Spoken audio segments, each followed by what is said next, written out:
Alô, você ouvinte! Seja muito bem-vindo a mais um episódio do nosso Geocast. Obrigado você, ouvinte, que está chegando por aqui agora, e muito obrigado você que nos acompanha desde o primeiro episódio. Siga o Geocast nas redes sociais e no seu tocador de música predileto para você não perder nenhuma novidade.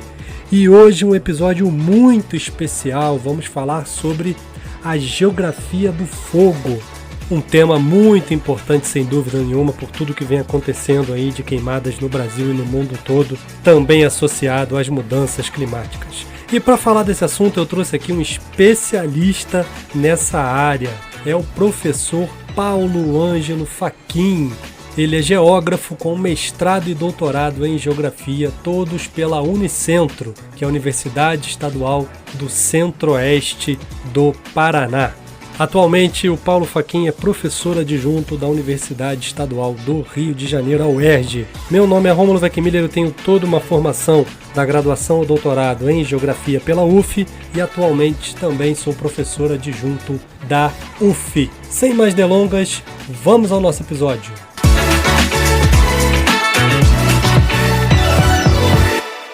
Fala galera do Geocast, sejam muito bem-vindos de volta. E hoje um tema muito importante, estou aqui com meu amigo Paulo Fachin. E aí Paulo, tudo bem? Olá Rômulo, bom dia aí, tudo bem? Tudo tranquilo? Tudo ótimo, meu amigo. E o Paulo é um dos grandes especialistas no Brasil na chamada Geografia do Fogo, que é uma área que já é muito pesquisada lá fora e aqui no Brasil está fazendo aí cada vez mais sucesso. Mas antes do meu ouvinte se perguntar o que é Geografia do Fogo, eu já lanço logo essa pergunta para o Paulo. E aí, Paulo?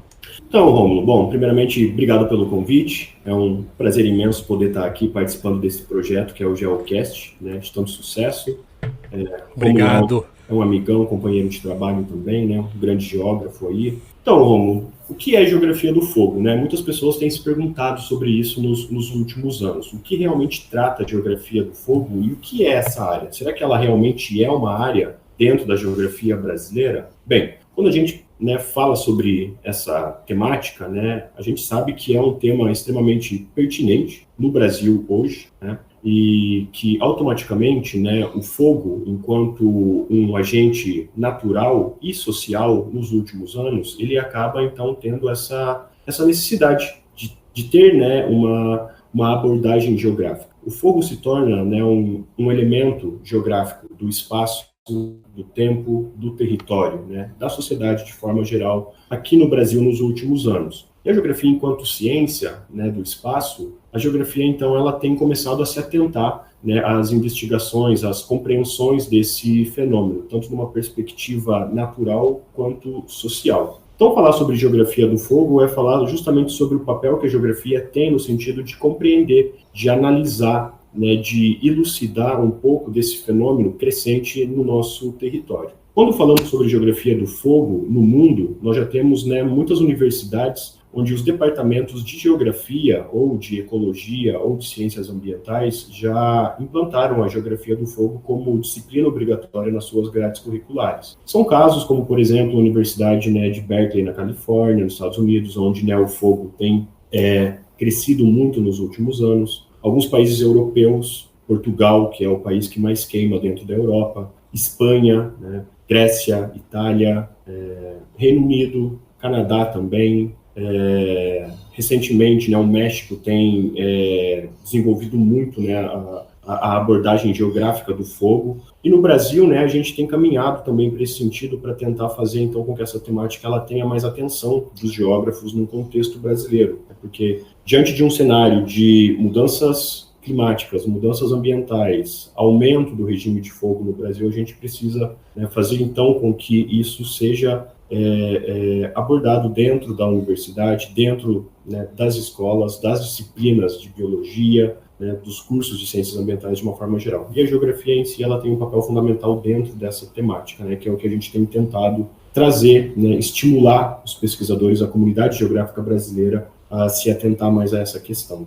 Mas como é que é o estudo em si? Né? Você está falando a geografia do fogo, está emergindo, né, no Brasil, né, numa onda aí internacional, e é importante, inclusive, né, ser adotado nas escolas. Mas eu queria que você desse um exemplo mais específico para o ouvinte. O que deveria ser abordado nas escolas, o que deveria ser abordado na mídia, para as pessoas começarem a compreender como esse assunto é importante no dia a dia. Então, quando a gente fala sobre esse tema, né, ele é um tema de várias problemáticas, né, sociais e ambientais. Quando a gente fala sobre a geografia do fogo no mundo, ela inicia, é claro, dentro da geografia física, que são os estudos ambientais, como que o fogo ele é um agente de impacto ambiental, como que o fogo ele impacta, né, a qualidade química dos solos, a qualidade física, biológica dos solos, né, como que o fogo ele é esse agente de degradação da paisagem, dos recursos naturais, dos sistemas naturais, como que as queimadas elas impactam, né, os reservatórios hídricos, né, a qualidade da água dos rios, dos lagos, né, dos lençóis freáticos, como que o fogo ele impacta, né, a conservação da biodiversidade, da fauna, da flora, o fogo como uma fonte de poluição atmosférica, né, como que as queimadas elas aumentam as cargas de gases poluentes na nossa atmosfera. Então, o fogo ele é um elemento, né, de degradação da paisagem e de impacto, de distúrbio ambiental de uma forma geral. Então, na geografia do fogo, né, os estudos de fogo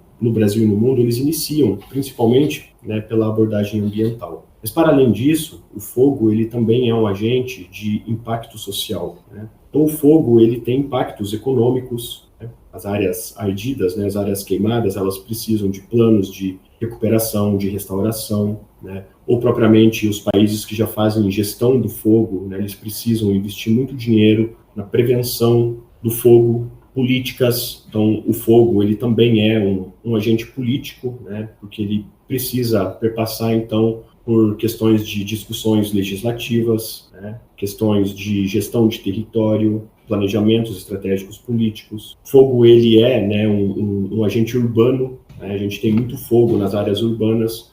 Rio de Janeiro, por exemplo, é uma cidade onde nós temos, né, incidência de fogo. Parque da Tijuca, Parque da Pedra Branca. Né, recentemente a gente teve um início de incêndio no Morro do Cantagalo, né, que atingiu uma pequena parte, né, da comunidade do Cantagalo. Então, o fogo, ele perpassa, né, por inúmeras lacunas de caráter geográfico e, principalmente, em termos de saúde, né, a geografia da saúde, que é uma área dentro da geografia humana em interface com a geografia física, também tem se atentado, né, ao impacto das queimadas na saúde humana, né. Esse ano nós tivemos um número recorde de pessoas, né, vítimas de contaminação, né, inalação de fumaça, principalmente na região norte do Brasil, no Acre, né, na Amazônia, no Pará, Mato Grosso, então, no Pantanal. Então, o fogo ele é esse elemento, né, de impacto social e ambiental muito crescente. Então, por isso que ele se torna esse agente geográfico. E quando a gente fala, né, sobre a geografia do fogo no ensino básico, é claro que a gente tem o ensino básico como uma ferramenta poderosíssima, né, no sentido de melhorar essa nossa percepção do risco ao fogo, às queimadas, né, e mudar essa, posso dizer assim, a nossa própria falta de cultura com relação aos cuidados, né, porque o aumento das queimadas, elas estão ligadas diretamente às nossas ações humanas, né, como que nós somos os grandes e principais agentes incendiários, né, desse número crescente de queimadas nos últimos anos. Então, trabalhar também essa questão da geografia do fogo nas escolas, no ensino básico, fundamental e médio, né, é fundamental para que a gente tenha uma percepção, para que a gente amplie o debate, a reflexão, né, sobre políticas de queimada, políticas de fogo, percepção do fogo, do risco, o que é o fogo bom, o que é o fogo ruim, né? Porque também a gente tem essa cultura de que o fogo ele é um elemento exclusivamente negativo da paisagem, mas não, né? A gente tem muitos biomas que eles coevoluíram graças ao fogo, com a presença de fogo, né? Que no Brasil é o caso exclusivamente, né, da nossa grande savana, que é o nosso cerrado, e o Pantanal também, né? Eles coevoluíram com a presença de fogo. Mas, é claro, com um regime de fogo natural muito menor ao regime de fogo atual que nós temos, né, bastante descontrolado nas últimas décadas. Tá? Então, por isso, aperfeiçoar, melhorar, aprofundar o debate dentro da geografia do fogo na sociedade, na academia, nas escolas, é extremamente necessário. E Paulo, a gente acabou que não combinou isso, mas me deu uma curiosidade aqui. Tem biomas, né? Você falou do Pantanal, do Cerrado, mas tem biomas no mundo que também coevoluíram com o fogo, né? O caso a biologia chama de chaparral, né? Mas tem gente que chama de vegetação mediterrânea, né? Ali no mar Mediterrâneo da Europa, né? Tem no norte da África também, tem na Califórnia. E você tem como dar um breve panorama aí, como que esses países lidam com isso? Já existe nesses países algum trabalho na escola básica, né? Como é que é a pesquisa desses países na área de geografia do fogo? Eles são referência ou eles também estão engatinhando igual aqui no Brasil? Então, essa pergunta é muito interessante, Rômulo, porque quando a gente olha para essa questão, nós pensamos assim que é algo muito recente, né, no mundo. E não. Quando a gente pega, por exemplo, a geografia do fogo, né, enquanto área multidisciplinar, ela já é debatida, discutida, né, há alguns anos em algumas regiões do mundo. Quando a gente pega, por exemplo, a Europa em si, principalmente Espanha, Portugal, Reino Unido, região mais do Mediterrâneo também, ali Grécia, Itália, são regiões onde o fogo ele é muito mais presente, né? Desde que a gente tem o surgimento do fogo no planeta, há mais ou menos 400 milhões de anos atrás, quando as cargas de oxigênio se elevaram, algumas regiões, principalmente de climas mais áridos, semiáridos, florestas temperadas, elas passaram a ter uma ignição maior. Então, quando a gente olha de uma forma geral para o planeta, né, a região mediterrânea é uma das regiões que mais queimou no mundo até hoje, junto com savanas africanas, né, com regiões das planícies centrais, né, da Austrália, enfim, Califórnia, como você falou. E é claro que essa abordagem, né, educativa, científica, ela é atemporal, né, de acordo com as regiões. Regiões que começaram a desenvolver seus planos, né, científicos de manejo, educativos, mais anteriormente, como é o caso da Europa. Quando a gente pega, por exemplo, os grandes estudos de fogo no mundo, eles estão principalmente dentro da Europa e dos Estados Unidos, né? Foram as grandes escolas de geografia do fogo no mundo. E automaticamente são os países que mais conseguem lidar de uma forma, podemos dizer assim, mais fácil com essas questões. Por quê? Produziram mais conhecimento, têm mais formas, né, ideais de lidar com o fogo, de fazer gestão de fogo, supressão de fogo, né, ou planos de manejo e recuperação de áreas degradadas pós-fogo, né. Então, é claro que muitas dessas regiões, elas têm uma cultura muito forte de fogo. Por exemplo, na Espanha, né, a gente tem o quê? A gente tem uma legislação ambiental muito rigorosa, por exemplo, para quem coloca fogo, ou até para quem, por exemplo, é pego lançando uma bituca de cigarro, né, nas margens das rodovias ou nas florestas, enfim, então são legislações assim bastante rigorosas, bastante pesadas, né, com penas bastante duras, multas, e também um trabalho de base, né, que faz então com que as próprias escolas possibilitem aos seus alunos crescerem e se formarem, né, cidadãos conscientes do risco que os seus territórios têm a essa questão das queimadas do fogo, né. Portugal principalmente. Curiosamente, Portugal, como um dos menores territórios europeus, é o país que mais tem incidência de fogo. Mas qual é o motivo? É justamente o fato de que Portugal é o país que mais concentra espécies vegetais incendiárias, né, que são as coníferas, os pinos, os eucaliptos, né, e uma diversidade muito grande dessas espécies, que elas são muito inflamáveis, produzem muitas resinas, então, né, por isso que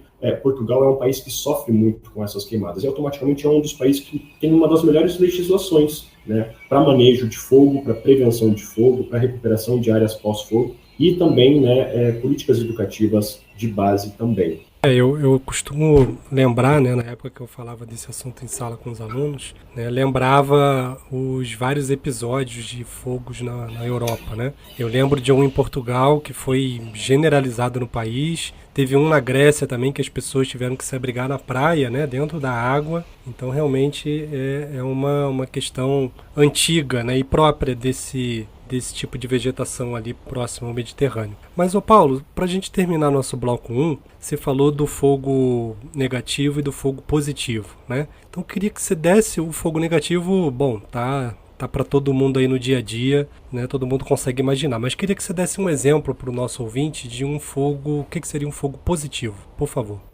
Legal. Bom, então isso é uma questão, né, que a gente debate muito dentro da academia com os alunos, com o nosso grupo de pesquisa também. O que é o fogo bom, né? Será que o fogo ele pode ser bom? Curiosamente, sim, né? A gente pode pegar o caso do Brasil, né, os nossos biomas brasileiros. A gente tem biomas que são extremamente sensíveis ao fogo, ou seja, eles não coevoluíram com a presença de fogo, que é o caso, né, da nossa grande floresta tropical úmida, que é a floresta amazônica, e também aqui o nosso bioma, né, que pega toda a nossa costa brasileira aqui, né, de uma porção do Nordeste até o sul do Brasil, que é a nossa Mata Atlântica, que também é uma floresta tropical, subtropical úmida. Então esses dois biomas, eles não coevoluíram com o fogo. Esses biomas, as espécies, elas são extremamente sensíveis ao fogo. Quando essas áreas florestadas, florestas úmidas, são queimadas, as primeiras espécies que morrem são as espécies grandes, as árvores grandes, porque elas são sensíveis ao fogo, né? Elas acabam sofrendo processos de ressecamento e nos próximos meses elas vão morrer, né? Vão morrer. A presença do fogo nesse bioma é extremamente impactante e que faz então com que esses tipos de biomas levem muito tempo para conseguir se recuperar desses distúrbios pós-fogo. No entanto, outros biomas brasileiros, como é o caso, por exemplo, né, do Cerrado, como é o caso do Pantanal, como é o caso dos Pampas gaúchos, esses biomas eles coevoluíram com presença de fogo. Quando a gente olha para o Cerrado, por exemplo, a característica física das espécies de Cerrado, elas são muitas vezes definidas, né, pela presença de fogo e por essa necessidade adaptativa, né, de evoluir e se adaptar à presença do fogo durante toda a sua história, né, de evolução. Então, o Cerrado, né, por ser uma região de clima menos úmido, nós temos o Cerrado como o famoso bioma de cabeça para baixo, né, que a gente chama. Por quê? Porque a biomassa aérea acima da superfície, ela é cerca de 1/3 de toda a biomassa subterrânea que nós temos, né, no Cerrado. Porque o Cerrado ele tem as raízes, né, toda a rede radicular de raízes é muito profunda para conseguir buscar água lá na profundidade do lençol freático. Automaticamente a presença do fogo no Cerrado, ela fez então com que as espécies se adaptassem, desenvolvessem, por exemplo, cascas mais grossas, né, mais resistentes à passagem do fogo. Também temos, né, as árvores do Cerrado, elas são tortas, né, elas são todas assim, visualmente meio que deformadas, né, isso é um aspecto também de adaptação ao fogo, porque quando o fogo passa, né, ele resseca um galho, então a reposição de cinzas no solo depois da queimada, né, as cinzas que ficam da queimada, são grandes fontes de nutrientes para fazer então com que ocorra uma disponibilidade de condições para a rebrota dessas árvores que foram queimadas. Então, surge um brotinho aqui naquele galho, outro ali, os galhos eles vão se desenvolvendo todos retorcidos, né? Automaticamente, né, o fogo nesse tipo de bioma ele é muito bom, no sentido de que, quando ocorre em condições naturais, né, com baixa frequência, ele seleciona espécies, ele exclui as espécies invasoras, né, e ele acaba, então, reequilibrando o bioma para que ele, então, consiga seguir a sua sucessão ecológica, né, o seu equilíbrio dinâmico e para que ele não sofra descaracterização. Mas quando a gente fala sobre esse fogo bom presente no Cerrado, que é o fogo em condições naturais, que sempre ocorreu, né, é o fogo que ele ocorre o quê? Devido à ignição natural, né? Quando você tem períodos de seca, por exemplo, prolongadas, e a vegetação está bastante seca, por exemplo, em um dia onde você tem, né, uma rocha sendo aquecida, com presença de capim seco, você pode ter o quê? Quando, né, a temperatura da superfície ultrapassa ali os 70, 80 graus Celsius, você tem muitos fatores de ignição, por exemplo, o aquecimento de uma rocha, né, às vezes você tem uma espécie ali que ela está com maior concentração de biomassa, ela pode ter uma combustão espontânea, ou o fim do período seco, onde você tem o início das chuvas, né, incidência de raios, também são fatores de ignição, né, que desencadeiam esse fogo,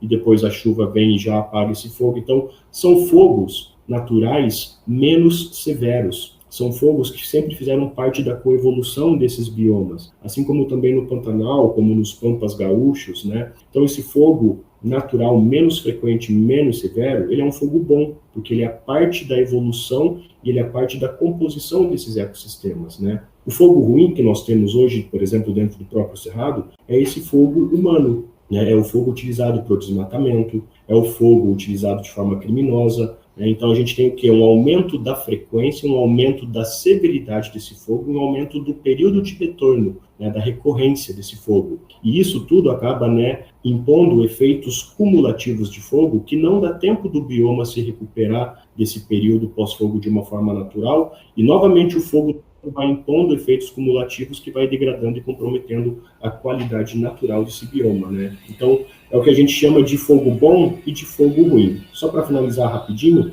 um outro exemplo de fogo bom que nós temos são as medidas que são utilizadas hoje de fogo contra fogo, né? Era isso que eu ia te perguntar agora. Então, esse fogo bom, né, a gente tem aquilo que nós chamamos, né, de política de supressão do fogo, onde o fogo, por muitos anos, ele foi considerado apenas como algo mau. Curiosamente, nesse ano, a gente teve a modificação na Lei 14.944, né, de julho de 2024, que ela altera, então, as leis lá de 1989 que proibiam qualquer tipo de fogo. Por quê? Porque os estudos avançaram, né? A gente entendeu a particularidade dos biomas e, por exemplo, alguns parques hoje no Brasil, eles utilizam o fogo como um agente de combate ao fogo, né? Que são alguns parques bastante conhecidos aqui no Brasil, que é o caso, né, do Parque do Jalapão, que é o Parque da Serra Geral do Tocantins, que é o Parque Nacional das Emas, onde são parques dentro do Cerrado e que estavam queimando muito. Então, o que entendeu-se? Que era necessário fazer uma política de supressão de fogo com o uso do fogo, fazendo queimadas, né, de baixa intensidade, queimadas rasteiras ali a cada 2, 3 anos, para eliminar uma parte da biomassa, para evitar eventos de fogo intensos, descontrolados dentro desses parques, né? Então, o Kruger Park, na África do Sul, foi o primeiro parque no mundo a adotar o fogo como uma estratégia de gestão do próprio parque, para evitar incêndios severos descontrolados. Então, essa mudança na lei hoje no Brasil é justamente devido aos avanços científicos que nós tivemos nos estudos de fogo, entendendo que algumas regiões, alguns ecossistemas, nós precisamos utilizar o fogo como uma ferramenta de gestão para evitar queimadas severas descontroladas. Eu cheguei até a ver uma reportagem uma vez, né, mas era no Pantanal, que no início, quando começava a seca do Pantanal, toda aquela biomassa que foi afogada e morreu, né, e estava já decantada no fundo dos lagos, era recolhida e queimada, porque poderia servir como um combustível para um fogo mais intenso, né? Então, essa fogo contra o fogo, eu achei bem interessante, que bom que você já tocou nesse assunto aí pra gente. Bom, Paulo, eu acho que assim a gente encerra nosso bloco 1, ouvinte fica por aí, daqui a pouco a gente volta. Quando a terra ardendo, qual fogueira de São João, eu perguntei a Deus do céu, ai, por que tamanha judiação?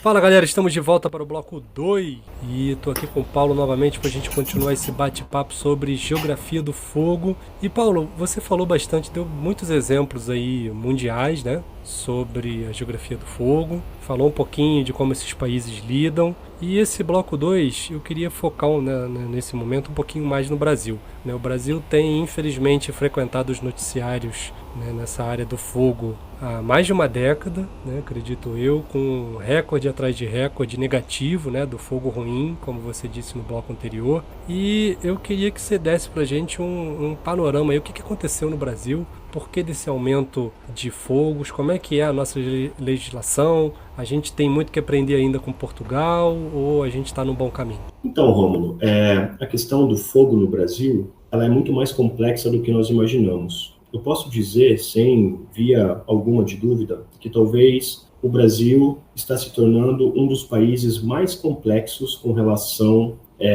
aos fatores motivadores do aumento das queimadas nos últimos anos, né? Isso é algo muito difícil da gente conseguir entender no âmbito geral, porque os motivadores são inúmeros, né? Bem, o Brasil, é um país que vem sofrendo com o aumento de queimadas, né, há mais de 5 décadas. E principalmente na última década, especialmente nos últimos 5 anos, a gente teve uma explosão, né, nos focos de incêndio no Brasil. Esse ano, o mês de setembro, o Brasil se tornou o país com o maior número de focos de incêndios no mundo. Né? Somos o 5º maior território do planeta, né, e automaticamente o Brasil tem sofrido muito com isso. Nossas áreas ardidas, elas têm aumentado muito. O período seco no Brasil, ele se estende, né, principalmente ali de julho até outubro, fim de outubro, começo de novembro é o período mais seco, né, no território brasileiro. Então esse é o período onde nós temos o maior número de queimadas. Alguns estudos, né, do MAP Biomas, eles mostram que desde a década de 80 até hoje, o Brasil teve pelo menos de 40% a 45% do território do Brasil já pegou fogo pelo menos uma vez. Quando a gente olha hoje, onde estão, né, os principais focos de fogo no Brasil? Eles estão principalmente numa região onde nós chamamos o arco do desmatamento da Amazônia, que é aquela região que faz um arco, né, que vem desde o norte do Mato Grosso, né, até o Pará. Então essa é a região que mais queima no Brasil nos últimos anos. Os motivos de fogo no Brasil são inúmeros. É claro, né, que um dos principais são as mudanças climáticas. Então, a nossa estação seca, ela está se tornando cada vez mais prolongada e cada vez mais seca, com temperaturas mais altas, né, o que faz, então, com que ocorram condições, né, ideais para o aumento de números de queimadas. Para além disso, né, nós temos os fatores sociais, que são, né, fatores como o uso do fogo para o desmatamento, abertura de novas áreas, né, derrubada de florestas. Como nós já falamos no bloco anterior, a Amazônia, por exemplo, é um território, é um bioma muito frágil, muito sensível ao fogo. Então, o fogo ele é uma ferramenta bastante utilizada para o desmatamento da floresta, para a abertura dessas novas áreas, né, que a gente chama de conversão de terra para a implantação de sistemas agrícolas e pecuários. A gente também tem o fogo sendo utilizado para a abertura de áreas florestadas para garimpo, tá? E também, né, para vários fatores, né? Hoje a gente também tem o fogo sendo utilizado como uma ferramenta política. A gente, curiosamente, pela primeira vez na história do país, a gente viu um grande número de fogo, né, ocorrendo, de focos de incêndio ocorrendo no estado de São Paulo esse ano. E as imagens de satélite, elas mostraram que esses focos, eles começaram todos ao mesmo tempo, espalhados por todo o território do estado de São Paulo, o que indica, né, que foi um fogo premeditado. Né, grupos combinaram colocar fogo nas áreas de pastagens, nas áreas de cana-de-açúcar, justamente, né, para fazer uma grande cortina de fumaça, literalmente, para outros assuntos políticos que estavam sendo debatidos naquele momento. Ou seja, então, quando a gente fala sobre a geografia do fogo, né, a gente também tem o fogo como uma arma política sendo utilizado por grupos nos últimos anos. E, de forma geral, né, a gente tem, então, esse fogo criminoso ocorrendo, né, de uma forma muito descontrolada. E, é claro, a gente também tem aquele fogo humano acidental, né? A gente tem muitas rodovias, né, que cortam áreas de florestas, áreas de pastagens, áreas agrícolas, né, canaviais.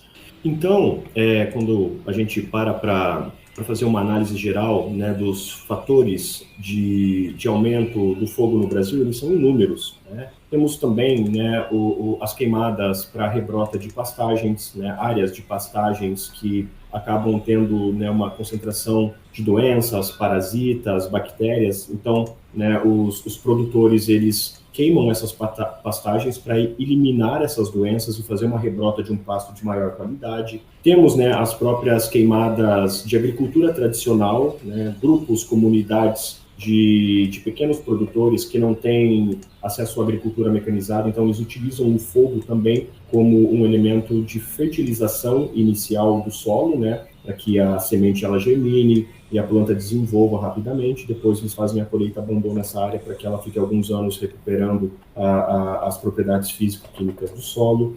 Também temos fogo ocorrendo nas áreas de silvicultura, né, da indústria madeireira, porque diferentemente da Austrália, da região do Mediterrâneo na Europa ou na Califórnia, nós não temos presença de espécies de vegetação de coníferas, né, pinos e eucalipto, em condições nativas. O que nós temos, essas plantas aqui, elas foram trazidas, né, para atender a indústria madeireira. E automaticamente a indústria madeireira tem aumentado as áreas, né, de plantio dessas espécies. Então, que acaba também inferindo o risco de fogo nessas áreas, que também precisam de gestão. Então, quando olhamos, né, para os motivadores de aumento de fogo no Brasil, eles são inúmeros, né? Eles são de cunho natural, mudanças climáticas ambientais, eles são de cunho, né, social, criminoso, de infraestrutura, de formas, né, como o nosso território ele está configurado diante dessas questões. E para isso, né, a gente precisa, é claro, para entender toda essa lógica de aumento de fogo, a gente precisa, é claro, de avanços nos estudos de geografia do fogo. Aí entra a geografia, então, como uma ciência de suporte, né,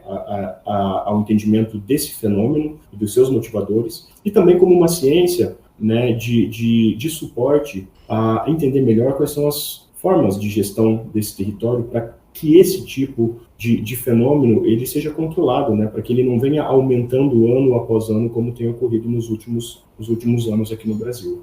Bom, Paulo, sobre a questão política, né, não tem realmente muita coisa que a gente pode fazer agora, né? Pressionar o governo para aumentar a política de combate, né? Multas e prisão, né? Para tentar, de repente, adotar uma política parecida com os países europeus, né? Como você disse anteriormente. Mas como você é um cientista, eu queria que você, a partir de agora, nos desse um relato, né, do que está acontecendo na ciência da geografia do fogo, né? Quais são as ferramentas, mapeamento, pesquisa de campo, tudo junto, né? O que você faz hoje na geografia do fogo enquanto cientista e quais as perspectivas de pesquisa, né? Você está começando sua vida acadêmica agora, então eu imagino que daqui a 10, 20, 30 anos a maneira como se pesquisa na geografia do fogo vai ter mudado e você está acompanhando esse processo, né? Então quais as perspectivas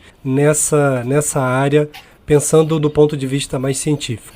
Então, Rômulo, um panorama bem rápido assim do que eu tenho feito dentro dessa temática, né? Então eu comecei a trabalhar com a relação fogo e sistemas ambientais, né, no ano de 2013. Né? Então, eu fiz um estágio do mestrado na Espanha, um grupo de pesquisa que já trabalhava com isso. Minha proposta da minha pesquisa, né, no mestrado era avaliar os efeitos das queimadas aqui em solo tropical, né, no Brasil, como que o fogo ele afeta, né, esses padrões de comportamento e dinâmica física, química e biológica dos solos tropicais, porque até então a gente não tinha nada produzido cientificamente nesse sentido. Os estudos com relação ao fogo e solo estavam bastante restritos, principalmente na Europa, né, e nos Estados Unidos. Então nós fomos assim os grandes pioneiros, né, nos estudos de fogo e solo no Brasil. No doutorado eu estendi isso, né, dei continuidade na pesquisa, entendendo mais sobre fogo e erosão, né? Então eu já tinha entendido um pouco sobre as propriedades do solo, agora eu fui para mecanismos, né, de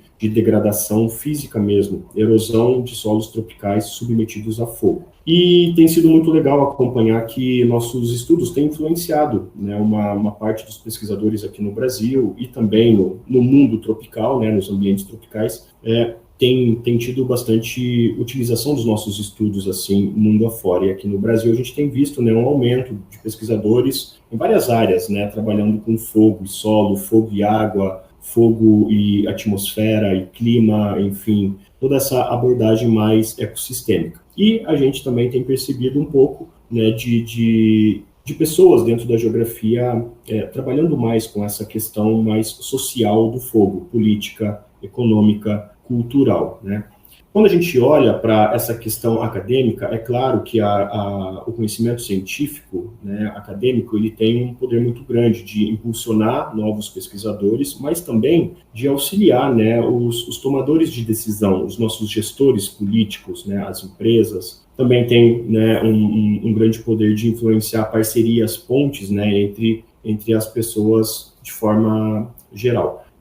O Brasil ainda, nós temos uma legislação, né, muito fraca com relação à gestão do fogo. Eu gosto muito de citar os grandes exemplos do que foram feitos na Austrália. Então, acho que, né, nossos ouvintes, todos aqui, né, devem lembrar dos grandes eventos de fogo que ocorreram no ano de 2019 e 2020 na Austrália, que queimaram mais da metade do país, né? Tiveram, acho que, aproximadamente 10 mortos, né? Pessoas que morreram nos incêndios e estima-se que mais de 1 bilhão de espécies de animais foram mortas, né? Dentre as quais algumas espécies até foram extintas no território australiano. E o que o governo australiano fez? Bom, fez uma grande força-tarefa gigantesca, né, no sentido de implantar uma política grande, eficiente e forte, né, de gestão do território. Então, eles passaram, né, também a fazer estudos para entender quais áreas precisavam ter queimadas controladas, prescritas, para evitar-se novos incêndios severos descontrolados, né?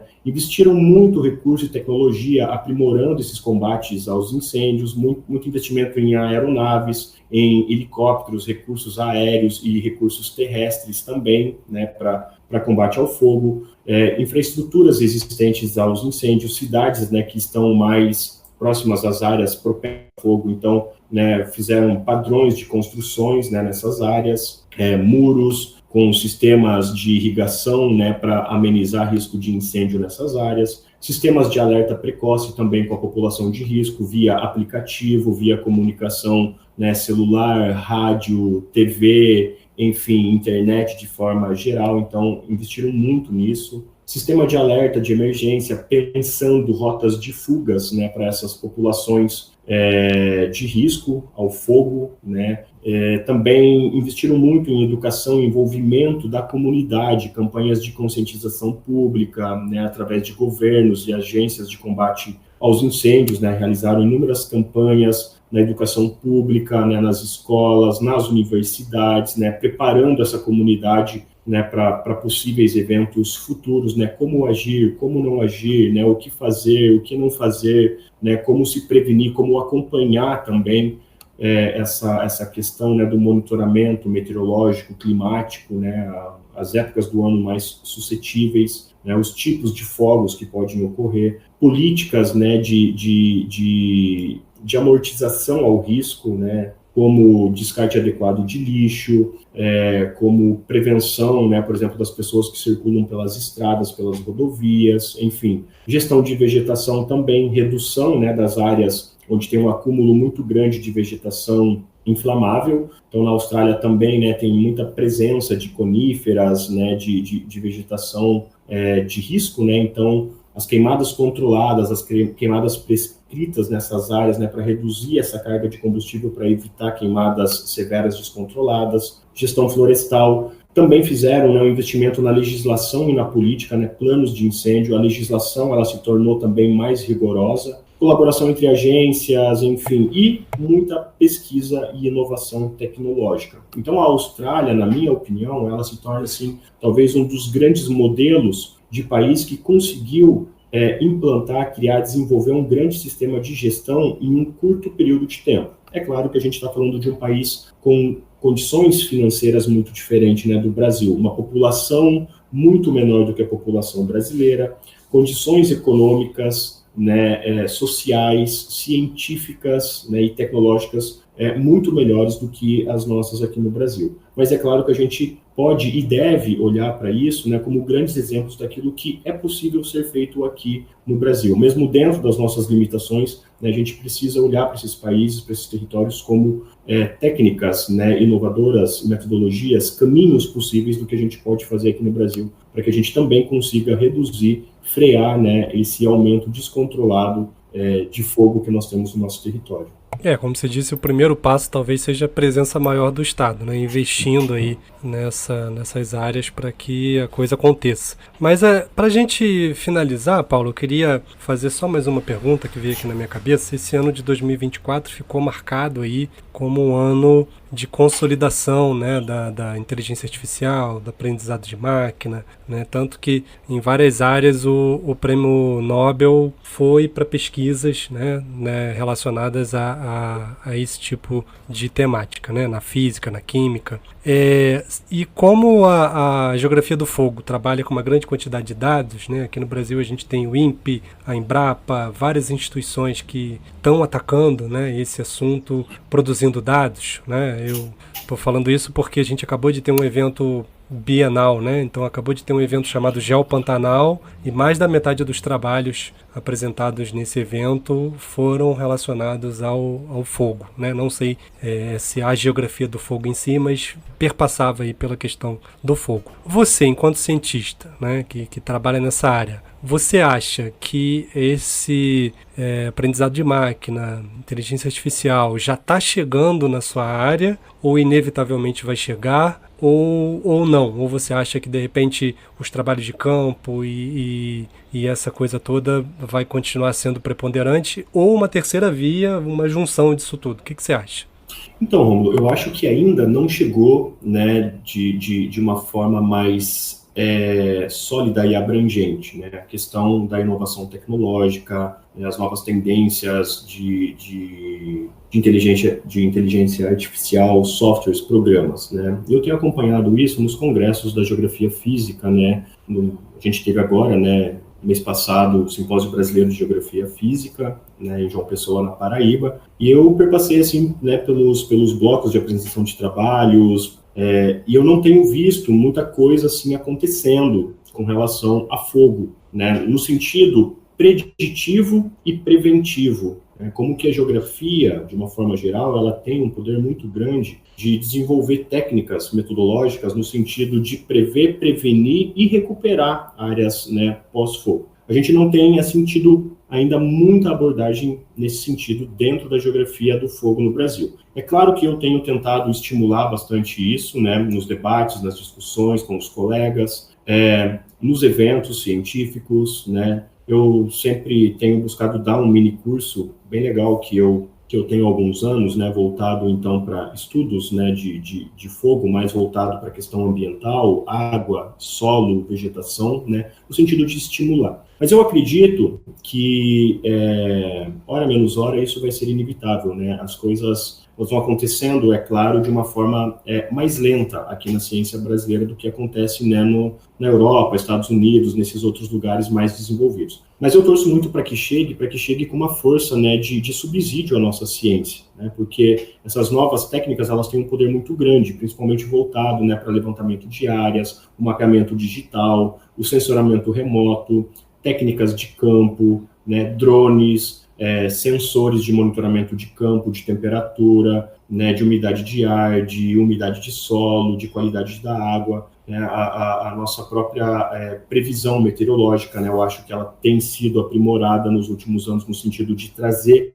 a assertividade em escalas de tempo mais longas, espaçadas, né, e tudo isso, é claro, são ferramentas poderosas, utilizadas tanto pelas agências quanto que podem ser utilizados, né, pela academia, pelos pesquisadores, pelos grupos de pesquisas, pelos governos, né, no sentido de aprimorar e melhorar, né, essa questão da predição, da prevenção, da gestão, né, do fogo de forma geral no Brasil. Mas o que eu penso, é uma coisa assim que eu sempre falo, que eu não vejo sistema de gestão de território extremamente eficiente se não existir a junção de 3 esferas principais, que é a universidade, a academia, produzindo conhecimento, né, extensionando esse conhecimento científico, a participação das comunidades envolvidas, nós chamamos, né, as comunidades de risco, seja risco ao fogo, à inundação, à enchente, ao deslizamento da encosta, à seca, às chuvas torrenciais, essas comunidades, elas precisam participar no sentido de trazerem o seu olhar, né, a sua visão holística e o seu conhecimento empírico local desses processos, porque ninguém é melhor do que elas para conhecerem realmente, né, e nos possibilitarem conhecer